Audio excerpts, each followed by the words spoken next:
आज हम बात करेंगे भारत की प्रथम स्वतंत्रता संग्राम 1857 के बारे में।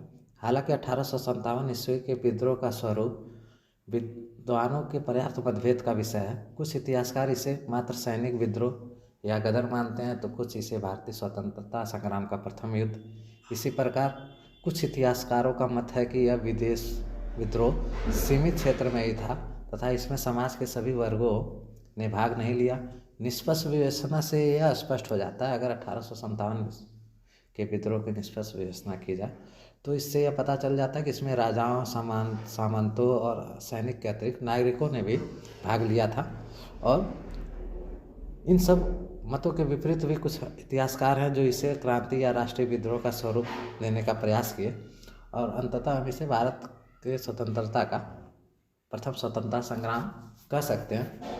और भारत के स्वतंत्रता के प्रथम स्वतंत्रता संग्राम जो 1857 में विद्रोह का रूप धारण कर ली, यह अचानक में हुई कोई विद्रोह या कोई युद्ध नहीं है। यह अंग्रेज़ों के द्वारा किए गए अत्याचार और उनकी कुनीतियों की वजह से पनप रहा, भारतीयों में पनप रहा असंतोष का एक विप्लव था, जो 1857 को विद्रोह के रूप में बाहर आ गया। 1757 से 1857 के मध्य कंपनी सरकार ने बल, छल, प्रपंच के द्वारा भारत में अंग्रेजी साम्राज्य की स्थापना तो कर ली। इस प्रयास में अनेक राजवंशों एवं राजघरानों का सफाया हो गया। जो राज्य बने भी रहे, उनके आंतरिक एवं बाह्य मामलों पर नियंत्रण कायम कर वहाँ के शासकों को कठपुतली मात्र बना के छोड़ दिया गया था। कंपनी जिसे और जब चाहती थी गद्दी पर बिठा देती और हटा देती थी। वेलेजली के समय में देशी राज्यों पर जबरदस्ती सहायक संधि थोप दी गई थी। सहायक संधि वास्तव में देशी नरेशों के शोषण एवं उनकी स्वतंत्रता के अपहरण के उद्देश्य से कार्यान्वित की गई थी। हालांकि देशी राजाओं ने विवशता एवं अनिच्छापूर्वक इस संधि को स्वीकार कर लिया, लेकिन तब भी उनके दिलों में असंतोष की अग्नि धीरे धीरे प्रज्वलित होने लगी थी। इसके अतिरिक्त कंपनी सरकार की प्रशासकीय नीति भी असंतोष का कारण बनी। विभिन्न गवर्नर जनरलों द्वारा किए गए सुधार कार्य ऊपर से ही लुभावने प्रतीत होते थे, व्यवहारिक दृष्टि से वे अत्यंत ही अलोकप्रिय एवं कष्टप्रद थे। कंपनी सरकार की न्याय व्यवस्था अत्यंत ही दोषपूर्ण थी। इसी प्रकार लगान व्यवस्था भी असंतोषजनक एवं कष्टप्रद थी। कृषकों पर कर का अत्यधिक भार था। प्रायः प्रत्येक भू राजस्व प्रणाली, चाहे वह अस्थायी बंदोबस्त हो, रैयतवाड़ी व्यवस्था हो या मालवाड़ी व्यवस्था हो, फलस्वरूप व्यापारियों एवं महाजनों की बन गई एवं किसानों की अवस्था बिगड़ती गई।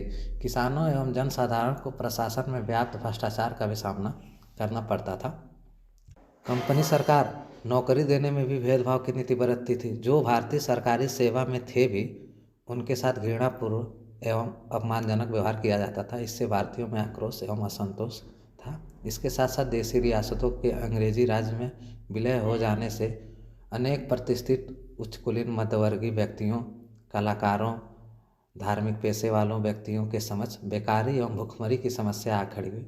अपनी सुरक्षा के लिए मौलवियों एवं पंडितों ने जनमानस में आक्रोश एवं विद्रोह की भावना भरना आरंभ कर दिया। इससे हम यह अनुमान लगा सकते हैं कि धीरे धीरे भारतीय समाज में अंग्रेजों के खिलाफ भावना पनप रही थी और यह विद्रोह का रूप ले रही थी, और इसे एक चिंगारी की ज़रूरत थी जो डलहौजी की नीति के कारण अपने चरम पे पहुंच गई। डलहौजी की नीति ने इस अग्नि में घी का काम किया। डलहौजी ने गोद निषेध नीति के आधार पर सतारा, नागपुर, झांसी, संबलपुर, जैतपुर, उदयपुर आदि राज्यों को जबरदस्ती ब्रिटिश साम्राज्य में मिला लिया। अवध के विलय ने समस्त भारत एवं अवध में असंतोष व्याप्त कर दिया। इसका प्रभाव सेना पर भी पड़ा, क्योंकि कंपनी की सेना में अवध में सैनिक बहुत अधिक संख्या में थे। अवध के विलय ने देशी राज्यों में घबराहट एवं भय की स्थिति भी पैदा कर दी, क्योंकि उन्होंने देख लिया कि अंग्रेज़ों की स्वामी भक्ति भी उनकी रक्षा नहीं कर पा रही थी। अंग्रेज़ न तो अपने मौखिक वायदों और न ही लिखित संधियों का पालन करते थे। इससे अंग्रेज़ों के प्रति निराशा, भय, असंतोष एवं घबराहट देशी शासकों एवं उनके आश्रितों में छाने लगी। वे अपनी सुरक्षा के लिए तैयार होने लगे। डलहौजी की अन्य नीतियाँ भी घातक सिद्ध हुई। उसने पदों एवं पेंशनों को समाप्त कर एक बड़े भारतीय वर्ग को असंतुष्ट कर दिया। कर्नाटक एवं तंजौर के नवाब एवं राजा के पद को समाप्त कर दिया गया। इसी प्रकार अंतिम पेशवा बाजीराव द्वितीय के दत्तक पुत्र नाना साहब की पेंशन बंद कर दी गई। इससे नाना साहब अंग्रेजों के कट्टर दुश्मन बन गए और विद्रोह में उसने महत्वपूर्ण भूमिका निभाई। मुगल बादशाह के साथ हुए दुर्व्यवहार ने तो हिंदू मुस्लिम जनता को भी क्रोधित कर दिया। मुगल बादशाह शक्तिहीन ही सही, परंतु अब भी वह भारत के एक छत्र बादशाह माने जाते थे। लॉर्ड कैनिंग तो डलहौजी से आगे बढ़कर एक कदम आगे निकल गया। उसने 1856 ईस्वी में यह घोषणा कर दी कि बहादुर शाह की मृत्यु के बाद मुगल बादशाह की उपाधि धारण नहीं कर सकेंगे। स्पष्टतः यह मुगल वंश के शासन को समाप्त करने की घोषणा थी। इस घोषणा ने जनमानस में अकुलाहट की भावना भरकर उन्हें विद्रोह करने के लिए उत्प्रेरित किया। हालांकि भारत के सभी वर्गों में अंग्रेजों के खिलाफ असंतोष की भावना थी। फिर भी अगर सैनिकों का सहयोग भारतीयों को नहीं मिला होता तो संभवतः क्रांति नहीं होती। भाग्यवश सैनिक वर्ग भी अंग्रेजों से असंतुष्ट था। इस असंतोष के अनेक कारण थे। बंगाल सेना ने बहुत बड़ी संख्या अवध के सैनिकों की थी। यह सैनिक अपने नवाब के अपमान और राज्य के छीने जाने से क्रुद्ध थे। सैनिक अन्य कारणों से भी बहुत अधिक क्रोधित थे। उनमें भारतीय सेना के उच्च पद सिर्फ अंग्रेजों के लिए सुरक्षित थे। सेना में इन्हें निम्न पद ही मिलते थे, वह भी अंग्रेज अफसरों को प्रसन्न किए बिना नहीं प्राप्त हो सकते थे। देसी सैनिकों को अंग्रेजों की अपेक्षा वेतन भी कम मिलता था। एक अनुमान के अनुसार पूरी भारतीय सेना में अंग्रेजी सैनिकों की संख्या 1/6 भाग से भी कम थी, लेकिन सैनिक खर्च का आधे से अधिक अंग्रेजों पर ही खर्च किया जाता था। इस व्यवस्था से असंतुष्ट होकर 1897 ईस्वी के पूर्व भी सैनिकों ने अनेक बार विद्रोह किए, लेकिन उनके विद्रोह को हर बार दबा दिया जाता था, परंतु उनका असंतोष पूरी तरह समाप्त नहीं हुआ था। भारतीय सैनिक अंग्रेज अधिकारियों द्वारा दिए गए आश्वासनों पर विश्वास नहीं करते थे, क्योंकि वह अंग्रेज भारतीयों का भरोसा खो चुके थे। इसी बीच लॉर्ड कैनिंग ने जनरल सर्विस इनलिस्टमेंट एक्ट बनाया, जिसके अनुसार बंगाल सेना को भारत के बाहर भी युद्ध पर जाने के लिए तैयार रहने को कहा गया। इस कानून ने असंतोष की मात्रा अत्यधिक बढ़ा दी, क्योंकि भारतीयों के बीच में यह अवधारणा थी कि समुद्र पार करना जो है धर्म विरोध कार्य है। अतः इस कानून के चलते सैनिकों में क्रोध की भावना भर गई। बाहर जाने पर उन्हें अतिरिक्त भत्ता भी नहीं दिया जाता था। ये भी उनके आक्रोश का एक मुख्य कारण था। 1854 ईस्वी में डाकघर अधिनियम पारित किया गया। डाकघर अधिनियम पारित करने के बाद सैनिकों की निःशुल्क डाक सुविधा जो थी उसके भी समाप्त कर दिया गया। अंग्रेज सैनिक पदाधिकारी भारतीय सैनिकों के साथ अपमानपूर्ण व्यवहार किया करते थे, जिससे भारतीय सैनिक असंतुष्ट थे। ऐसी परिस्थिति में कंपनी सरकार ने अचानक एक फैसला लिया, जिसमें पुरानी ब्राउन बेस बंदूक की जगह जनवरी 1857 ईस्वी से नई एनफील्ड राइफल का प्रयोग आरंभ हो गया। इस राइफल में जो कारतूस यूज किए जाते थे, ऐसा माना जाता है कि उस कारतूस के जो खोल थे वह गाय और सुअर की चर्बी से बनी होती थी। इससे हिंदू मुसलमान सैनिकों में भयंकर रोष उत्पन्न हो गया। उनके मन में यह बात बैठ गई कि सरकार उनका धर्म भ्रष्ट करने पर तुली हुई है। इस घटना ने उस आग को जलाया जिसके लिए लकड़ियां पहले से ही इकट्ठी हो चुकी थी। यानी जनमानस के अंदर अंग्रेज सरकार के विरुद्ध भावनाएं पहले से पनप रही थी। ऐसे में सैनिक जो थे वह अलग कंपनी से असंतुष्ट थे और इस घटना ने उस आग को जलाया जिसके लिए लकड़ियां पहले से इकट्ठा हो चुकी थी। लोगों ने यह कहना शुरू कर दिया कि कंपनी औरंगजेब की भूमिका में है और सैनिकों को शिवाजी बनना ही होगा। ऐसी स्थिति में जनवरी 1857 से चर्बी वाले कारतूस की अफवाह बंगाल सेना में फैलनी शुरू हो गई। इस घटना से बैरकपुर की छावनी में असंतोष फैल गया और 23 जनवरी 1857 ईस्वी को दमदम के सैनिकों ने कारतूसों के प्रयोग को अस्वीकार कर दिया। इसके बाद 26 फरवरी 1857 ईस्वी को बहरामपुर के सैनिकों ने भी कारतूस के प्रयोग को मना कर दिया और विद्रोह शुरू कर दी। 29 मार्च 1857 ईस्वी को एक महत्वपूर्ण घटना घटित हुई, जिसमें 34वीं रेजिमेंट बैरकपुर, जो मुर्शिदाबाद के निकट है, कि मंगल पांडे ने 34वीं रेजिमेंट बैरकपुर की सिपाही मंगल पांडे ने अपने साथियों का विद्रोह के लिए आह्वान किया और उसने एडजुटेंट लेफ्टिनेंट बाग की हत्या कर दी और मेजर सार्जेंट ह्यूरसन को गोली मार दी। इसके लिए मंगल पांडे को गिरफ्तार कर लिया गया और 8 अप्रैल को उसे फांसी की सज़ा दे दी गई और रेजिमेंट को भंग कर दिया गया। 24 अप्रैल 1857 ईस्वी को मेरठ में तैनात देसी घुड़सवार सेना के 99 सिपाहियों ने चर्बी लगे कारतूसों को इस्तेमाल करने से इनकार कर दिया और 9 मई 1857 ईस्वी को इनमें से 85 सिपाहियों को बर्खास्त कर 10 वर्ष की सज़ा सुनाई गई।